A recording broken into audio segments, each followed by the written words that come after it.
dalawa rito. Sino kaya makakalabang sa kanilang Grima? Then bike through. Start pa lang dito na iniwanan kagad ni Joel Calderon. Yung ating pilot at wala nang humahabol 60 kps na yung dapa niya rito. Dahil start pa lang, naisip niya dito na kailangan kong pasabugin to para kapag may nakakawala pwede din siyang sasama rito sa kanyang breakaway. Kaya ito ay ini-start na niya kaagad.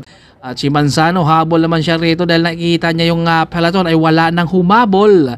Si CJ Cabrero syempre yan yung ating iniidolo rito sa mga norte rin dahil batang bata 15 years old. Napakalakas ng umahon, climber na kaya climber ha. Baga soon mapupunta riyan sa magiging pro na siklista natin at inabot si Joel Calderon dahil hindi siya nakatakas at hindi siya pinagbibigyan. Nasa harapan rin etong siya Nino Lim. Ito yung harapan ng ating peloton. Nakaantay sila rito kung sino ang babana dahil ahon yung kanilang ruta pero may kunting lusong naman. Ito yung kanilang ahon rito. Patiisan yan sila kapag hindi ka mamersa rin dyan. Hindi ka rin dyan makakausad sa ahon at 7 laps tayo rito kaya marami na rin tayong nakikitang kumakalas na rin tayo at nasa likod itong si Jesus Garcia. Solo breakaway na natin itong si CJ dahil naisip niya dito na ito yung aking baluarte kaya babanat ako dito. Kapag ito hinayaan nila itutuloy talaga to dahil ang tuloy ng ahon niya dito. 15 years old, solo breakaway at Dandex, Go for Gold at Ilocano Express naman. Magkakasunod, grabe yung kanilang mga angatan nila sa ahon. Kailangan mo talagang persahin rin dito para ikaw ay makakausad dahil hindi ka makaahon rin eh. Jesus Garcia, chillax na chillax ang salikuran at solo breakaway natin. Maintain to 43-44 kps. Grabe yung mga giling rito ni CJ Cabreros. Talagang pinakitaan na naman tayo ng kakaibang lakas dahil ahon to. Lamang talaga dito si CJ Cabreros. Ito yung batang napakasipag mag-ensayo kung sa edad lang niya na 15 years old. Makikita natin na napakalakas na niya. Paano na lang kaya pag nag-edad na yan siya ng mga 20. Talagang hinog na rin talaga yan pagdating na sa 20 dahil sa 15 years old ay napakasulid na. At ang kalaban din ni CJ Cabreros ay isang break artist. Lalo na kapag may ahon, talagang nakakalamang talaga siya dahil sa norte maraming mga malalakas din sa ahon. Second crop, mas malakas tong puwersa nila rito kapag nagpapalitan sila dyan dahil sulo doon ni CJ Cabreros. Yun nga lang kapag hindi naman sila nagpapalitan rito ay hindi rin sila makakalikid dahil syempre iniisip din na dito na kapag may hahatag dyan, sila naman ang babanat kapag dumikit kung sakali. Pero tuloy-tuloy na yung ating breakaway. Talagang grabe yung mga diinan rito ni CJ Cabreros. Walang kahirap-hirap at ito solo na kaya siyang tatapos din hanggang finish line dahil 6 laps doon siya umangat sa kanyang breakaway at 7 ikot sila. Grabe mahirap yung kalang ruta dahil ahon pero may kunting losong pero yung ahon naman ay napakabigat at marami.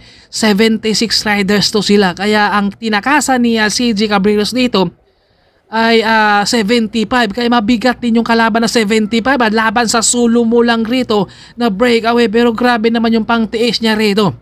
Kumbaga hindi natin masabi ng walang ensayo dahil hindi mo to magagawa ang mag-breakaway kapag wala kang insight. Ito yung ating peloton. Andyan si Aaron. Nag-aantay rin yan. Kung sakaling sila naman ang dumikit, siya naman ang babanat din dahil isang sprinter. At nandito yung ating veteranong veterano. Joel Calderon, kita nyo naman nakanganga na siya rito dahil drugihan talaga to. Dahil kailangan mo talagang persahin lalo na kapag dito ka na malapit sa kanilang finish na dahil ahon. Para ikaw ay makakausa niya. Ang bigat ng kanilang laban dito. Dahil walang kategory sila.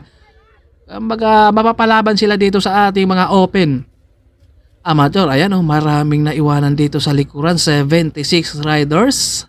Ang tinakasan ay 75. Grabe, nandito naman si Corpus. Nagpapainit din siya dahil next din yan sila sa kanilang MCB. Solo breakaway si CJ Cabreros natin dito. At ito yung kanilang lusong rin.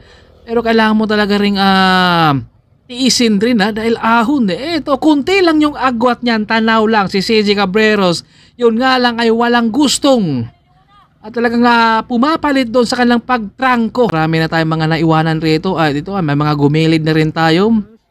Sinubukan lang talaga nila na tapusin yung iba rito Kumbaga tiniis na lang rito dahil yung iba side over na. Yun Kumbaga gumidli na sila. Si Manzano hindi na rin niya natiis dito.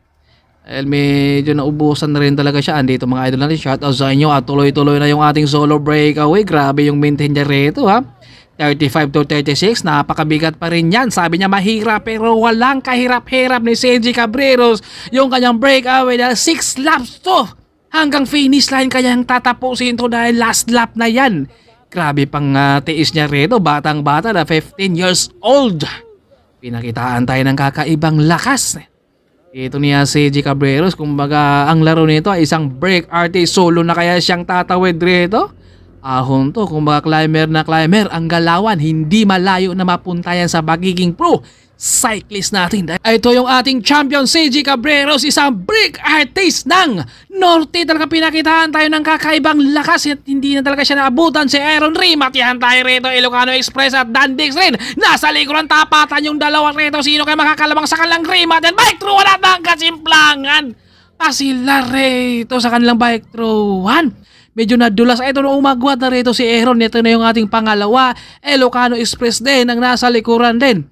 Yan yung ating pangatlo. At itong dalawa sa likuran ay tapatan sila dahil naghahabol sila dito sa ating pangatlo. Talagang tapatan sila sa kalang Rim at yan. Pero sa kalang pag-bike throughan lang dito ay medyo nadulas. Itong Team Dandex rito sa likod. Medyo nadulas siya sa kanyang pag-bike through. Ito si Idol pero buti naman ay oging